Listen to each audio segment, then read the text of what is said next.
Welcome to The Update. I'm Michelle Stevenson.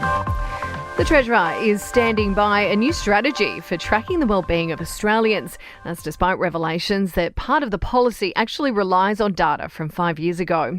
The Measuring What Matters framework takes stock of Australia's health, security, sustainability, cohesion and prosperity. Jim Chalmers says it's about keeping track of longer-term trends. We've been upfront in the document in saying there are areas where there are data gaps, where we've had to rely on different kinds of information. But part of the motivation is to make sure that we can do a much better job of measuring things. But it's been slammed by the opposition, with Shadow Treasurer Angus Taylor saying that it's out of date and out of touch. This is a deeply embarrassing report. It's insulting to Australians struggling with the cost of living crisis. The data in the report is before Labor's year of inflation, the 11 interest rate hikes we've had since the change of government. Queensland Police have confirmed they're treating a deadly car crash on the Sunshine Coast as a domestic violence incident. The driver of an SUV stolen in a violent carjacking is the sole survivor and under police guard after allegedly ramming another car and forcing them into the path of a third vehicle. 3 people died at the scene.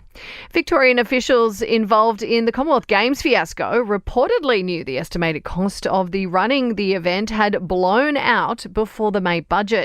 It's been revealed the Office of the Commonwealth Games submitted a business case to Victorian Treasury asking for a $5 billion funding allocation, as the original figure quoted a year earlier had doubled. The price of a gin and tonic or a rum and coke is expected to spike within days amid a hefty spirits tax hike. The 6-monthly scheduled increase of the alcohol excise is tipped to cost makers more than $100 a litre. Distillers are warning some businesses may be forced to cut jobs as a result. And Netflix says it's gained nearly 6 million new subscribers since its crackdown on password sharing. The streamer put limits in place in May to stop account sharing with others for free. Sport and entertainment are next. To sport, and the Matildas say they dedicated their gutsy 1-0 win over Ireland to injured captain Sam Kerr. On the eve of Australia's opening game, the Women's World Cup was rocked by news that Kerr had been sidelined by a calf injury.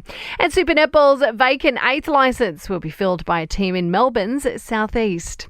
To entertainment news now, and Britney Spears and will.i.am are ready to bring the action with their new track.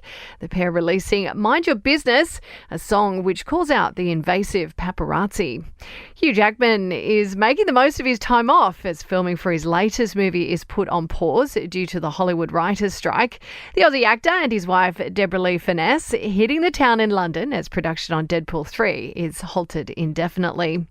And it's Thank You Next for Ariana Grande, with the singer back out dating following her marriage breakdown.